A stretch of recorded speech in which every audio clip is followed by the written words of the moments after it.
comic stew.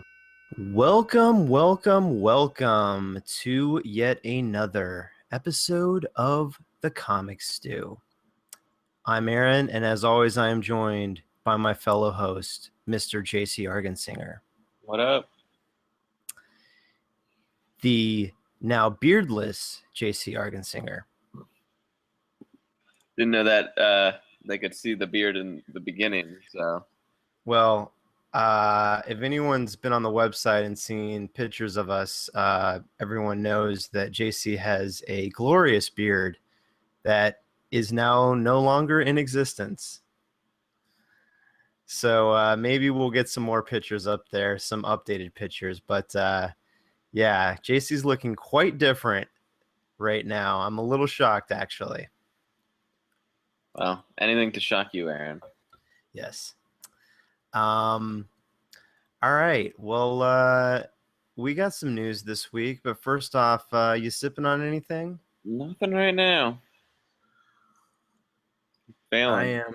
I am sipping on the Nectar of the Gods black coffee because I just went to boot camp, Velocity boot camp, by my buddy Matt's boot camp. And I'm a little tired, need some pick me up after that. So I'm drinking some black coffee. Plus, we're recording a little earlier than we normally do. I think someone has a birthday party to go to. It's not Ian's birthday party, is it? You don't. I'm not even gonna give that a response. The idea that you would have a birthday party for Ian and you wouldn't be there. Yeah, it's true. Former guest Ian Stickroth. It's his birthday today, so happy birthday, Ian, if you're listening. So how you doing, buddy? You doing all right? Good. How you doing? I just can't believe you shaved your beard. This is crazy. Just time for change, huh? I mean, I'll probably grow it back. It's not a big deal. Okay. Well, it's nice when it's not a big deal when you can just grow a beard whenever you want. It would be scary if I tried to grow a beard. All right. Well, let's get into some news here. There were a few things. We're getting a lot of seems like a lot of Batman-related articles and news stories as the approach of Batman v Superman: Dawn of Justice is coming. So I found an interesting one on Comic Book Resources this week, talking about I guess there was an aborted film attempt that was spearheaded by Frank Miller and Darren Aronofsky. And did you read this article, JC? Yeah. It apparently Aronofsky wanted a darker version than Frank Miller's year one version of Batman, and I mean that makes sense for Aronofsky, but I just thought the story was that Frank Miller thought that Aronofsky wanted a darker Batman than he was envisioning, because whenever you think of Frank Miller, you always kind of picture his Batman as being very dark and gritty and blah blah blah, and it was kind of the basis of the Chris Nolan movies and everything. But it's kind of funny that he was collaborating with someone who he thought was way darker in his version of Batman. So I guess that version of Batman would have been living on the streets, so he could connect with the crime on the streets and stuff. And I guess the Batmobile was just some tricked out car, and there was no mansion, and I don't even know if Bruce Wayne had a fortune in that story, but they're asking if Frank would ever do it as a graphic novel, and he said maybe. Yeah, I mean, I don't know that it's something we need to see. Yeah, it would have been a little weird, but I mean, I would still like to see Aronofsky do a superhero movie. It seems like he circled a few of those, and it would be kind of interesting, I think, to see him tackle. Certainly, I think it would have to be the right property, though. I don't know that he could do a big tentpole one. Do you think he? I mean, he was going to do the Wolverine. What do you think of that one? I mean, that kind of is closer to his sort of stuff, because you could do like the torture stuff. Um, but yeah, I don't know. I'm not. I'm not dying to see a Aronofsky superhero movie like you are. Yeah, I'm not dying to see it, but I just think it might be interesting if it's the right character. I'd be happy for him to just make another good movie. It's been a while. Well, uh, well, moving on, but staying with Batman. I also read another one about apparently Christian Bale was in the news doing some interviews, and they're asking him about his time as Bruce Wayne, and he actually said that he didn't really like his portrayal of Bruce Wayne. He said he thought he could have done a better job, which I always thought was interesting because I think like when people think of Christian Bale, they think of like the Bat voice that he put on and not really liking that. Like I've heard probably the most complaints about him doing the voice of Batman, but I haven't heard a lot of complaints about him doing Bruce Wayne, which I actually think he did a pretty great job of playing Bruce Wayne. So I thought that was kind of a weird admittance by him, but I don't know. What do you think? I mean, I could see what he means. I don't know that. Um, I could see how someone like Ben Affleck could cut a better Bruce Wayne than Christian Bale. Um, it's just a certain. Yeah, I I don't know. I think he just kind of has that like playboy, dashing like attitude. Maybe, you know, Ben Affleck does as well, but just in a different way. yeah. Um, So yeah. Oh, you know what? You want to take this next one? well, so there was a little trailer that came out Yeah, I just realized I did not watch that trailer. where the busting ghosts. Busting of the Ghosts. Wow, that movie is coming out this year, isn't it? Yes, it The is. Ghostbusters reboot.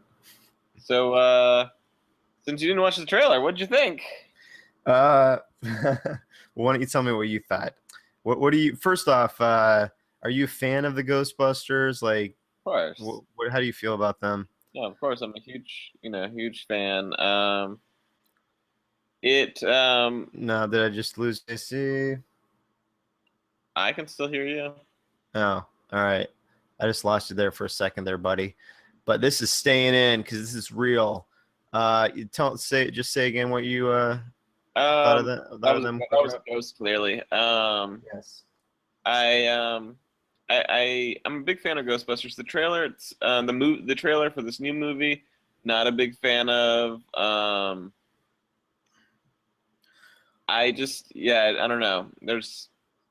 It could be good, but it just seems like some people who watched Ghostbusters and they were like, let's get these other people to remake Ghostbusters today with like stuff that we think is funny and like a, generic comedy Yeah. and better special effects or whatever. I don't know, just Yeah. like it I wasn't sold. Mhm. I'm kind of two minds about it. Just in general, the property coming back. I'm glad that they're kind of going in a completely different direction with having the team be made up of females. Obviously, I like that they're just flipping it on its head. But at the same time, I don't really feel like Ghostbusters needs to come back. I feel like it was kind of a time. The two movies were great. I really enjoyed them. I'm not like I'm not like the world's biggest Ghostbusters fan, but like they're fun movies and I like going back to them. But I just don't really feel the need jump back into that world, I guess. Like I said, I think my problem is I didn't feel like I was jumping back into that world. Oh, really? It's too well. That's the thing. Like, yeah, you're right, and I feel like too much time has passed to really capture the same tone as and what It, made the first two movies well, and special. that's the thing is a very different tone of comedy even. So it becomes Right. a different property. So, and I don't know if that's something that just has to do with. I think it's the comedy troupe of people they have. It's they're doing a movie that's in vein with their comedy and their style, as Yeah. opposed to maybe getting um, someone who might fit the property better. But these are better Yeah. names, or what you know. Um, so I don't know. It'll be what it'll be. Hopefully, the movie ends up being good. I don't think it could ever be what the originals were, because, like you said, it's of a time. Yeah. I kind of I don't know. Yeah. Like I don't really care if it's good or not because if it is good, maybe I don't know. I just don't see myself like getting into this again. So if it is good and they make more, like whatever, like I'm probably not gonna be interested in those either. But if it's not, like fine, I don't care because they won't make any more, and that's fine. So I don't really care either way. Um, all right, well, moving on. You wanna talk about this next one because this was kind of a big deal. Yeah. So From some news from a property that you're a big fan of.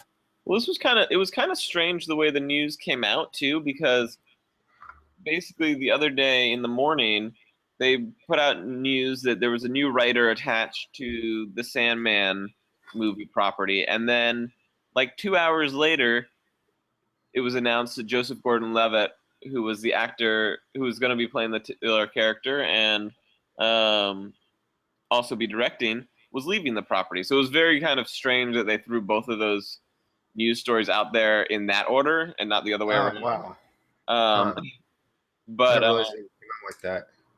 but it's um, I don't know that I felt like he had the directing chops for this kind of movie because I've never seen him do anything on this kind of scale. Mm-hmm. Um, as far as the actor goes, like I mean, the only thing that I that's disappointing is, from all accounts, he's a big fan of Sandman, and had a good relationship with Neil Gaiman.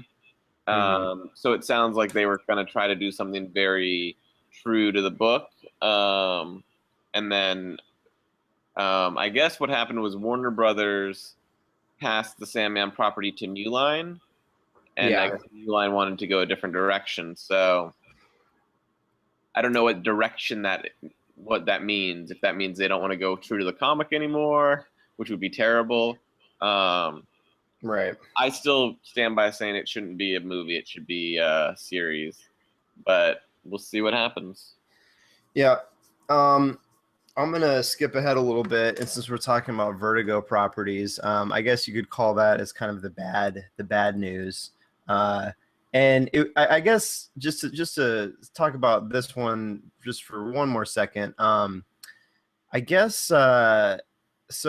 It sounded like Gordon Levitt had relationships or whatever with the people at Warner Brothers proper, and then when it kind of got passed off, he was like, "Well, this isn't going to work." And I mean, hiring a new writer like that. I mean, that was probably. I assume that was a studio decision because I don't imagine that he signed off. I don't imagine that Gordon Levitt signed off on that. So, um, kind of a weird progression of events. Yeah, Yeah, and it is. I wonder how much Neil Gaiman's going to be involved with it at this point now. yeah. I know he has been up to this point very involved, but we'll see. Okay, well, so that was maybe the bad for Vertigo this week, but the good. I noticed that WGN America ordered the Scalped pilot. Now, this is potentially good. I'm just glad that something is being done with this property and it's going to be on TV. Um, I'm not familiar with any of WGN's WGN America. I guess this is a separate channel. Is that a separate channel than WGN? I think so. I don't even know. I don't have cable, but anyways, it seems like all these channels are trying to get into the original programming, and a lot of them seem to be doing some good things. So, I mean, I'm willing to give this a shot for sure. Yeah, I mean, I guess we have that Outsiders show and that Manhattan show. So they've got a couple, they've got like 3 or 4 original programs on What's there. the Outsiders? I haven't seen it, but it looks like some post-apocalyptic kind of thing. The struggle for power and control set in rugged, mysterious hills of modern-day Appalachia. Outsiders tells the story of the Farrells, a family clan who've been in rural Kentucky since before anyone can remember, living off the grid, above the law on their mountaintop homestead. They'll protect their world and defend their way of life using any means necessary. Huh. Okay. Yeah. Well, anyways, it looks like like those reality shows set like where they like make moonshine or whatever. It looks like that, but if it was a TV show of outlaws set in that universe. Oh, jeez. Like lots of guys with crazy old beards and stuff. Does it look like is that kind of production value though? Like it looks better than a reality show, right? Oh no, it looks better than a reality show. Because since I've literally never seen this channel, like I just hope that they give this a budget and they put some creative firepower behind it. Now I'm seeing that this guy Doug Jung, who apparently was on that TV show Banshee, which I have heard good things about. I've never seen it, but apparently he's going to be one of the EPs, and Jeff Johns will be another EP. So I'm kind of I really wish that Jason Aaron had some involvement in this, but apparently he's not involved at all. So that's too bad. Well, like so many things, it's it could be their first big hit, or it could be a dooming type of thing. Yeah, it seems like these, like I've mentioned before, it seems like these channels are really trying to make their mark with high quality scripted shows. So hopefully they're going to put enough behind this to hopefully make their mark with this one. But speaking of Scalped, I did give you the entire series to read. How's that coming, JC?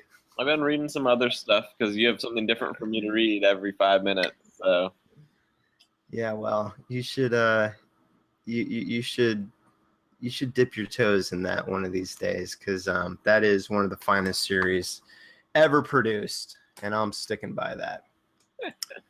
Okay. You should try. It's been great. You should try reading Sandman just to counteract what you just said. No, you haven't read Scalped, so you can't say that. And I said one of the finest. One of the finest. Hey, you know what? It's great because back like Vertigo, you got to agree. Like back then, in the Scalped era and before, Vertigo was doing some of the best series out there, hands down. Yeah, for sure. So Scalped was just another one of a great Vertigo series. Saw a little news you might like. What's that?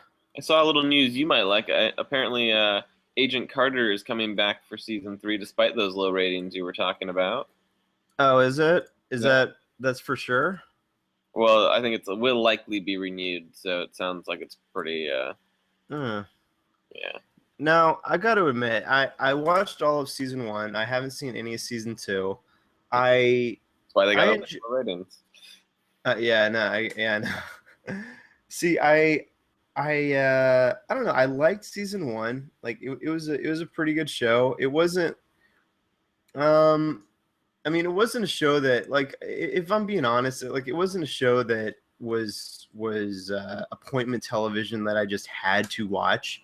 Hence, that's probably why I didn't haven't watched season 2 yet. But I mean, I do enjoy those characters, and I hope to get around to watching season 2.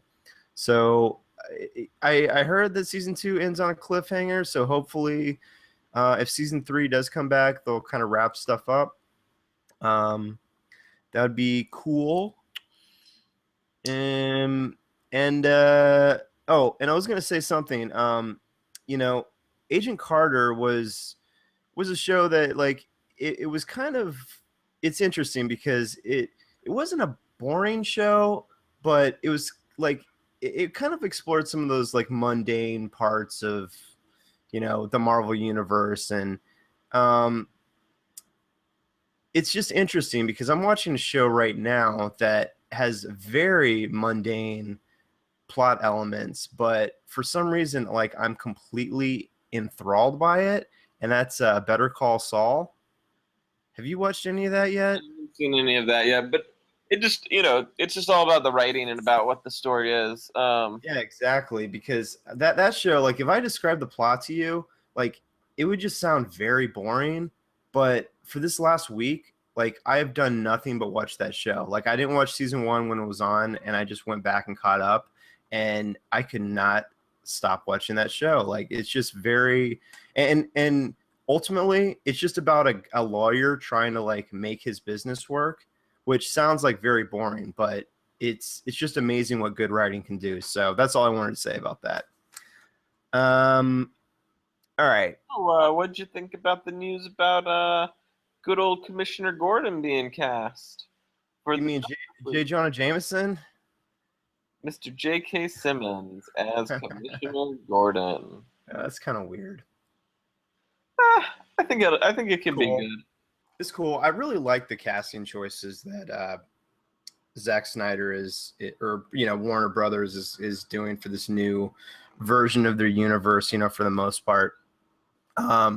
Yeah, I definitely like that. I can't wait to see him in a trench coat and a fedora. Hopefully, he's rocking that. Yeah, I mean, he's obviously a good actor, and yeah, definitely has a good look for Gordon. Which is interesting because I actually went back and this week, and once I caught up on Better Call Saul, I was kind of looking for another show to jump into, and I had this week off, by the way, if you're wondering why I've been watching so much TV. But I started catching up on Gotham again, that's a very different version of Commissioner Gordon. But well, I hear that just keeps getting crazier and crazier. Yeah, it's still I'm still kind of early into the first season. It's the first season 22 episodes. I think I'm only like 7 episodes in. But it's it's doing some good things. What's that? I think that's about as far as I ended up watching it. Yeah, I mean, it's doing some good things. It does kind of fall into that like big network trap of, I think, kind of being a little on the nose, a little surface level with some stuff. There's some good performances in the show. I really like Donald Logue as Harvey Bullock. I think he's one of the best parts of the show. So I'm trying to catch up on that because I have heard that it is getting better and better. So I heard that it's getting crazier and crazier. Yeah, well, I guess crazier is what I've been hearing too. But I would think that's better. I don't know. I guess I'll have to find out. Next thing. Then in a little related DC news, I saw an article that says basically whoever's writing some Batgirl right now, they're basically going to undo the Killing Joke. Yeah, I read about that too, actually. Make it something that just didn't really happen. And there's even like a tweet saying we undid some things, and like yeah, I guess how I feel about that is I kind of treat the Killing Joke a little bit as like a standalone story anyways, because in the original Killing Joke, wasn't Barbara Gordon like in her 40s and like a librarian? No. I think she was. If you go back I'm pretty and sure. actually I'm pretty sure. read that. I'm pretty sure she was still Batgirl. Really, I thought she was like Batgirl. Like she was Batgirl, but she was like done with that. I don't think so. Well, anyways, No, I um, know what you mean. I mean, obviously, because you can pick up the Killing Joke as a standalone book, it is. It's just interesting that obviously DC has run with that plot point for the last what Killing Joke's a 20, 30-year-old book. I mean, they had a whole long thing where she was Oracle and all, all of these different things. And to now just say, oh no, none of that actually really happened. It was all make believe. Like, I think it's yeah, I think it's surprising for DC to do to something um, that's been that way for so long. Um, and obviously they've done things where they've made her be able to walk again or whatever, but to just say like that never happened anymore is pretty you know, dumb. yeah, yeah. I guess I agree because I thought it was pretty cool.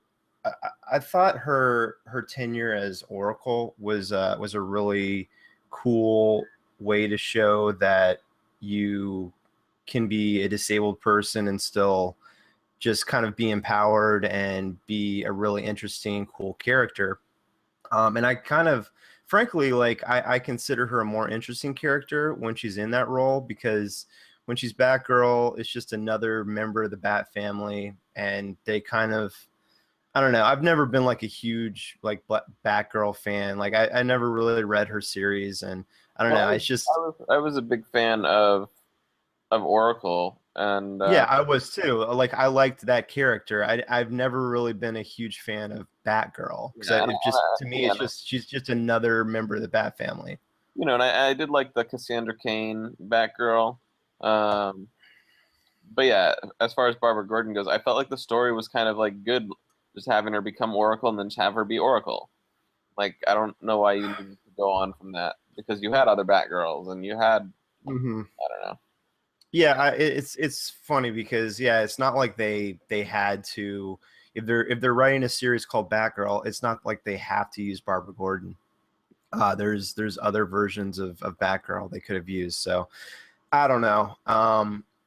Yeah, I don't really agree with it, but at the same time, like I said, I've kind of viewed that story as kind of this like standalone thing as well. I mean, like I said, I like where it eventually ended up with her as Oracle, but that story itself, like I kind of consider that in fact, like I kind of consider that just a story, a Batman story that can't really live on after that because in a way, like I mean, I always interpreted that Batman killed the Joker at the end of that story.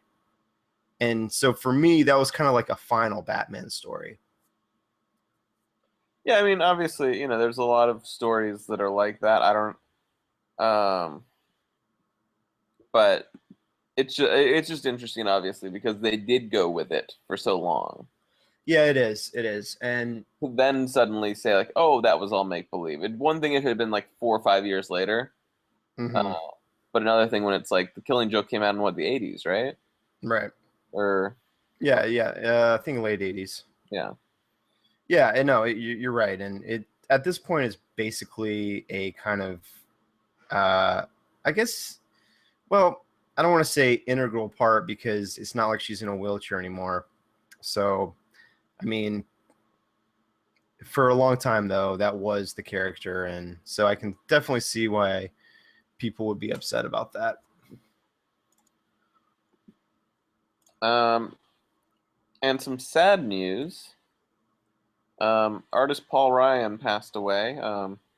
He had the second longest run doing art on Fantastic Four, from issue 356 to 414 in the '90s, Hmm. as well as a lot of other notable work. And he was only 66. Huh. That's too bad. Yeah. R.I.P. Mr. Ryan.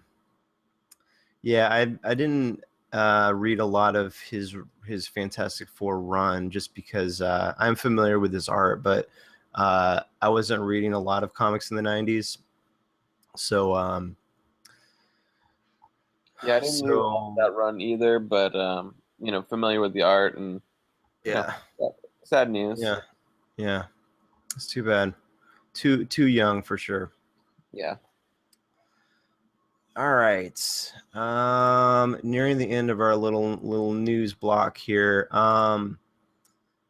So little tidbit I found about apparently the Captain America Civil War runtime came out, and it's like 2.5 hours, which I think is the longest runtime of any Marvel movie.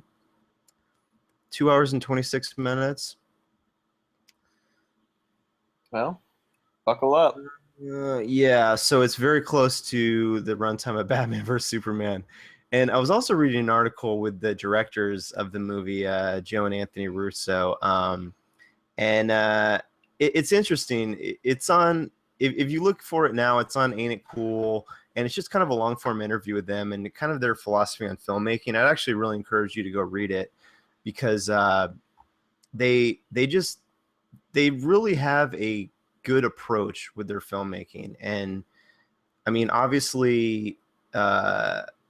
obviously they don't have a lot of films on their resume yet, but it's just an interesting article to read, like how they approach their movies. And yeah, so check that out. It actually made me way more excited for the movie. Even if it is longer, it doesn't seem like uh it doesn't seem like it's going to be one of those movies that necessarily drags a lot. I can't really see it doing that. Yeah, I can't see it doing anything other than exploding for 2.5 hours. Yeah, it's going to be crazy. It's like it's weird because they chose to release Batman v Superman this month, and kind of all the focus has been on that right now. So I'm sure like once that movie's out, I'm gonna focus more on Civil War. But yeah, I haven't really been thinking about it as much. I think But also I think also it gets a little less exciting for me anyway, because it just seems like, Avengers 3 really. Because yeah, you've got we so many just yeah. characters and Right, and I think you and I both agreed that Age of Ultron, while we enjoyed it, it was a little it got to be a little much. So I don't know. I personally I think when I really think about this movie and really start to get excited for this movie, uh, I think it is gonna has the potential to be a lot better than Age of Ultron, just because I think Joe and Anthony Russo are really special directors, and I felt like The Winter Soldier was the best Marvel movie that's come out. Uh, for me, it was hands down too. Like Guardians was close, but Winter Soldier is my favorite. So I think they're going to do a good job with this. well, we shall see. We shall. Well, And I love seeing those Black Panther uh, promo pictures. I just cannot wait to see him in this movie. It's just crazy the amount of characters in this too. Like that's the thing is, you forget like Spider-Man's going to show up in yeah. this movie. Yeah, it's just nuts. Seems like Iron Man doesn't have like hardly anybody in his team too. Like I was looking at these like character profiles, and Cap has Scarlet Witch, Falcon, uh, Black Panther, Hawkeye, and the Winter Soldier. Did I miss anybody? No, I don't think so. And Iron Man has, I guess, Black Widow and War Machine, Yeah, right? but he's got like they're robots or whatever, so that makes up Oh for yeah, it. well, that's true. Tony's gonna have a big army. All right. Um. All right. Was that all the news? Probably. I think that yeah. I think some more stuff's coming out that we'll probably talk about next week. But yeah. let's see. We got a little change of plans. We're gonna talk about something else with a guest, which hopefully we will have on next week. Hopefully, but just to change it up, did you finish the Vader Down crossover, JC? I did. Did you? I did. What did you think, my friend? I mean, we haven't really talked about Vader Down since the first issue, so I think we can kind of talk about it as a whole. Yeah. How did you feel about it as a whole? It was definitely cool to see Vader's Vaderness, for lack Oh of a yes, better word.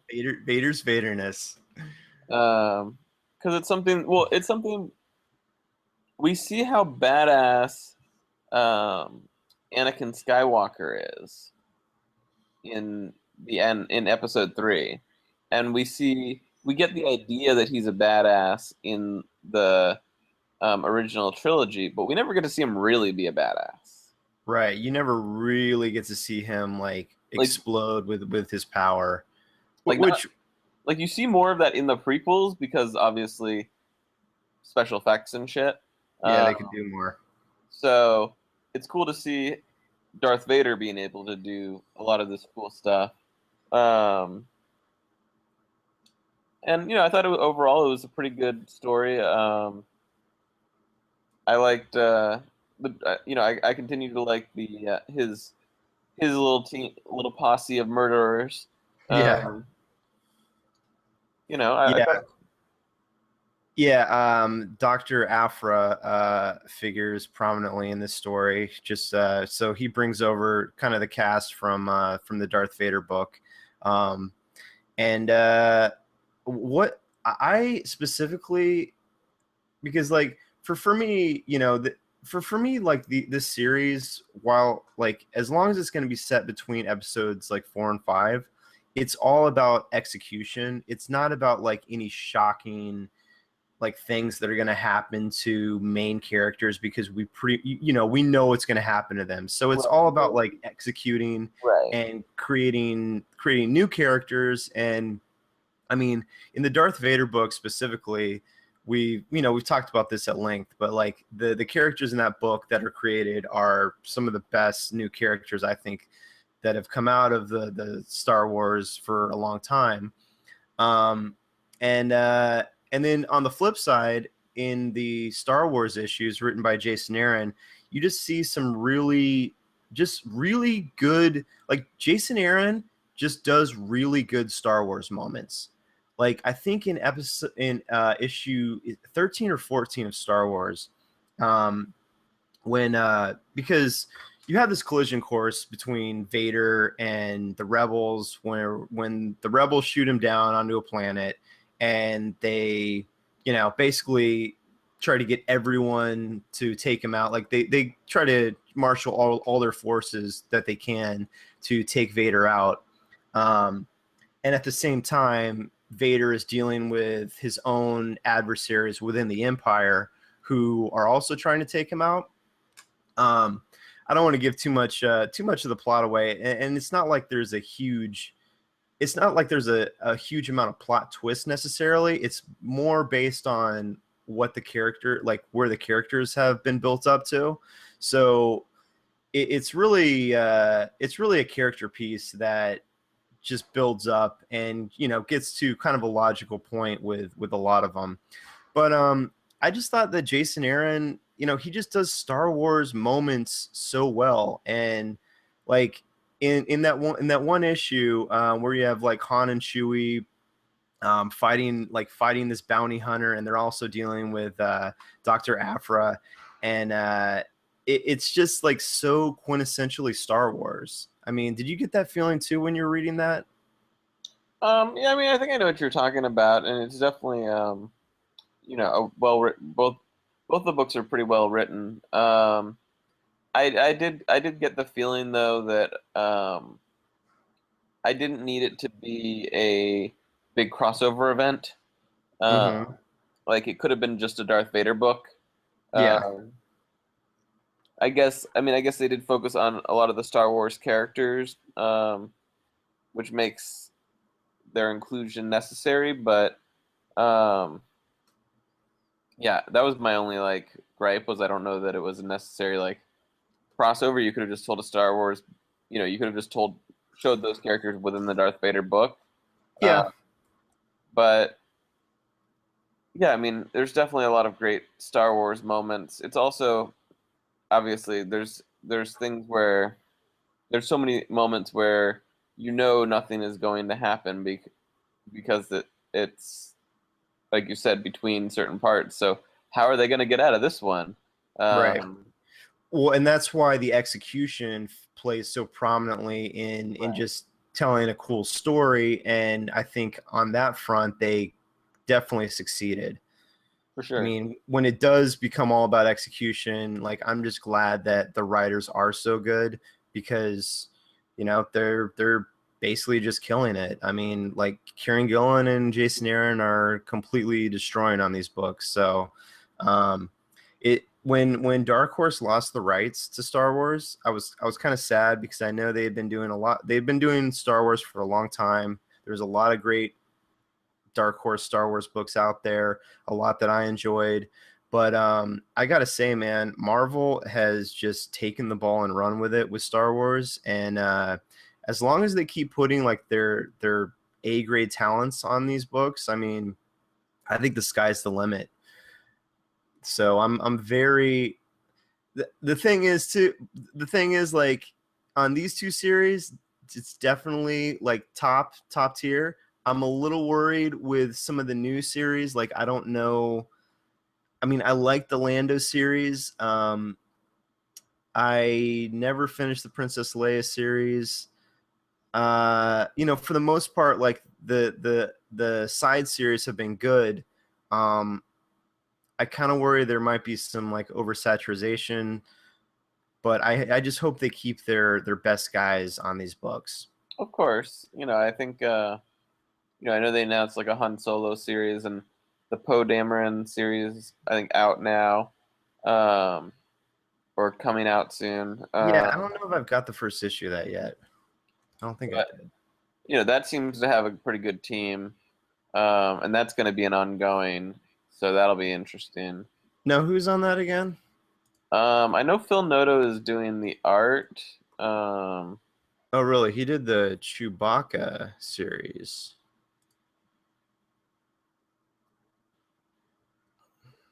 Who's the writer? Is it the same guy that did Lando? Charles Soule. Yeah. Cool. Yeah, this is the same guy that did Lando. Okay. Yeah, who is also writing Daredevil. Well, anyways, just to wrap it up, Vader Down was a fantastic crossover. I mean, I can understand your point that you know it didn't need to be a crossover, but I'm glad that like it was fun for me to see Jason Aaron write Darth Vader, and vice versa with Kieran writing some of the main Star Wars cast. So I'm kind of I'm glad it was a crossover. Like it was fun. It was kind of in and out fast, but it was a quick story. But like I had a lot of fun with it, and I think it's definitely worth checking out. I also did read. Sorry, correction. The Poe series comes out April 6th or 7th. Oh, okay. Yeah. Cool. All right, I'm not going crazy. Anyways, I did read one issue of Star Wars and one issue of Darth Vader post Vader Down. The Star Wars issue was more young Obi-Wan Kenobi on Tatooine. So yeah, I read that one as well. What did you got think? that as well? Yeah, what did you think of that? Since it's obviously not at all what the story that they were. It's a different timeline altogether. Yeah, well, I like that. I like that he's just jumping in, kind of random, like a little bit in a random way in the timeline, and just telling Obi-Wan stories. Like I think that's really cool. I mean, I wouldn't expect Obi-Wan to be, involved in these like big, huge, ongoing, dastardly events. Like on a day in day out basis. I mean, he's living in a desert as a hermit. I like that. Just once in a while, Jason Aaron's able to just jump in there and tell a cool Obi-Wan story. Just at different parts of his life. So I mean, yeah, I like the format, and I thought I thought the art got a little um, what's the word? It got a little photo referencey. I think that was the one done by Mike Matthew or Mathau. Oh, trying to get Ewan McGregor's look down. Yeah, there was a lot of photo ref going on in that, and it was kind of noticeable, but it was fine. Um, the art was good. I like that he's getting some conflict with Jabba going, which is cool. And we obviously got left off on kind of a cliffhanger, so I guess we're gonna go back and maybe do some more issues with Yeah, that particular story, which is you know, cool. I think it seems like, I mean, obviously we don't know where they're going with the book, but it seems like the book could just be random Star Wars stories with no sense of ongoing continuity. Um, You mean with Obi-Wan? well, no, like this could be, a 12 issue run of Obi-Wan stories. Oh no, no, yeah, it could. I And don't, then uh, you I could don't pop know. to, I don't think they're gonna do that, but then you could pop to after, um, Empire, or you could. oh, well, that's what I hope they do. I hope eventually we get out of this post episode 4 era and go to what happens between Empire and Jedi. That would be cool. Well, it seems kind of like that's what they might be doing. Is they might just be popping in and out of the universe and telling whatever stories they want to tell. Yeah, I mean, I think that's smart. Because I think, really, how much time do you want to stay between 4 and 5? well, I mean, as many good stories as they can do. But yeah, eventually, like I want to move on and go somewhere else for sure. And we don't even have to, we don't have to stay between 4 and 5 or 5 and 6. We can do, before episode 4 and do stuff, Might not be able to. post. Might not be able to. They might not want to overlap with Rogue One. Well, that's true. Well, I mean, this it's a big universe. They can tell stories without conflicting with each other. We shall see. We shall. But Star Wars definitely still firing on all cylinders. And the last book I just wanted to talk about really quick. I read a #1 from Marvel today. Um, Came out last month, I believe, and that would be Power Man and Iron Fist #1. Written by David Walker, art by Sanford Green. I take it you did not read this? You'd be wrong though. Oh, you did. Oh my. All right. Well, so I didn't really know where these characters would be at the start of this series because I haven't really seen them for a while. I did not finish reading the Iron Fist series by Keir Andrews that came out a year or so ago. That was 12 issues. That was kind of like different tonally, well, way different tonally than this one. I mean, that was more akin to some of the Immortal Iron Fist stuff.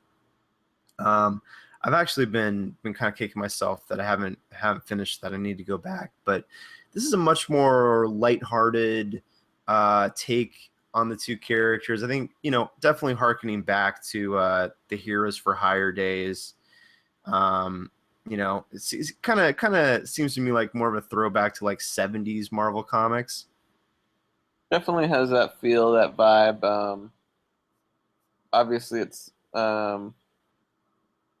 informed by everything today, but it's, yeah, definitely has a It's, throwback vibe, and they make yeah, they make jokes about no tiaras and uh, right, stuff right. like that. But Although Iron Fist did have his stupid collar on, which I don't know. I think he looks so cool in Immortal Iron Fist. Like I just hate that retro look with him now. I know that's probably a very unpopular opinion. Like people that go back with Iron Fist probably love that look, but I just think it's just so cheesy. I heard that's what they're doing for the TV show too. So Oh, they are doing the collar with the TV show. I just made that up to fuck with you.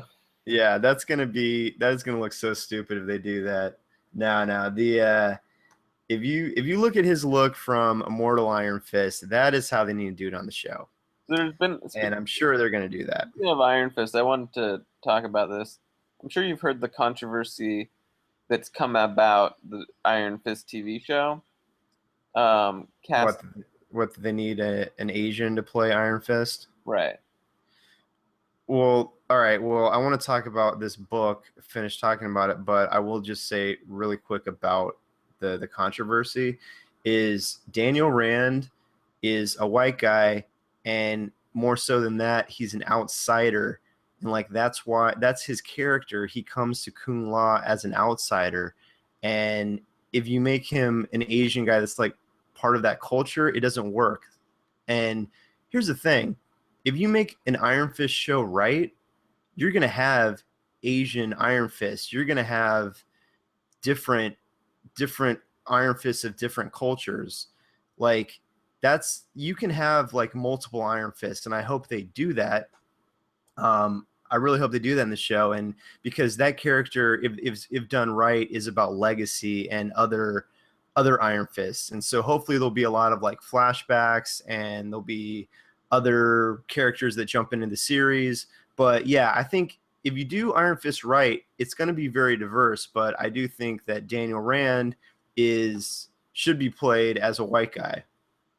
Yeah, I mean it's one of those things. I understand. I understand the point of view because the point of view is the character was originally created as a white person, because of the era it was created in, and blah blah blah blah blah. So yeah, it was definitely a situation where they were damned if they did and damned if they didn't. Because if they cast it as an Asian guy, then all the fans would be like, "Hey, he's a white guy." So there was no winning for them. So Yeah, and I hope you know it's to yeah no well here's and with that whole quote unquote controversy that really came off to me as like this super minority like vocal opinion that came out of the internet, and somehow it just became a big deal because websites like to write about stuff and get clickbait. So that's kind of what that seemed like it did not seem like there was this massive wave of, oh, we need to make Iron Fist an Asian guy. Like it seemed like a pretty small, like vocal amount of people were calling for that. yeah. And that's all I want to say about that. But the Power Man and Iron Fist #1, I did want to talk about the art and I wanted to talk to you about the art because I thought it was very very interesting art, but not interesting in a bad way. Interesting in a cool, animated, alive way. I mean, what did you think of the art? Yeah, no, I agree. I think it's pretty fun. I think the art also like harkens back to that kind of um like vintage kind of pop art kind of style, Yeah, as opposed to um you know Power Man Power Man looks larger than life. Uh, right. he doesn't look like they're trying to make him look like a normal sized person or anything like that. Um, yeah, Yeah, like yeah. everyone looked a little bit cartoony, but I thought in a good way. Yeah, it was cartoony, but the thing about cartoony animated art like that is it does come off as so alive and it just kind of jumps off the page. And I think with this series, where it's gonna have some humor elements, and um, I think it's definitely gonna have some drama as well. Um, but I think it's going to have some over the top characters in there, and I think the art is kind of perfect for that. So Gotta um, gotta say though, my favorite part of the book was Jessica Jones telling Luke Cage to watch his mouth, watch his swearing. watch his swearing, because if you've read Jessica Jones or Oh seen yeah, Jones, Jessica isn't necessarily the least cursy person either. oh yeah, she's got a foul mouth on her at that time, but she a mama now, JC. So Yeah, she's keeping it correct around that house. I guess so. Yeah, so it was a good book. I'm looking forward to reading reading the subsequent issues. And I think that's all we got. You got anything else? No, I think I've been reading a bunch of Walking Dead, so we'll talk about that sometime soon. Mm-hmm. You will keep our topic for next week under wraps. It's not a huge surprise to anyone, but we'll be talking about that. And what have you been playing lately? I know The Division just came out last night, and we both got that. So did you get a chance to play any of that yet? Yeah, I got started on that, so hopefully we can play it together at some point. And, How many missions are you in? like main missions or side missions? Because I did like 3 missions. I think 2 of them were side missions. I did like that police precinct mission. I think that was a main mission. So I've only done like 3 missions or something. Yeah, I've got like for the base, I've got the med and security wings open. I don't have the tech wing open yet. Mm-hmm. And then I've done, side missions here and there. Yeah. So I gotta say, I like that they recreated New York. That's probably the coolest part of the game for me, is the level of detail they put into the game. It feels a little bit generic, honestly, if I'm being honest. Because it's a cover-based shooter. It's fun, but I've also been playing other games that have really just sucked me in, like Bloodborne lately. So I'm hoping that this is going to be a game that is going to be way more fun when playing with other people. So that's probably where I'll be playing this game mostly. But yeah, it's all right. Hopefully I'll like it more as I go. You're such a downer. I Um, gotta be honest. no, I like it a lot. I think it's I definitely agree with you. The recreation of New York is great. And I definitely like the environment of the game better than some of the games that have been that I've been playing lately. So All right. Cool. All right. Well, that was your video game minute, and we will close on that. So, people, thanks for being with us. If you want to check out more, you can go to thecomicstew.com. Follow us on Twitter at thecomicstew. Email any questions, concerns to thecomicstew@gmail.com. We are also on YouTube. And you got anything else, JC? that's all, folks.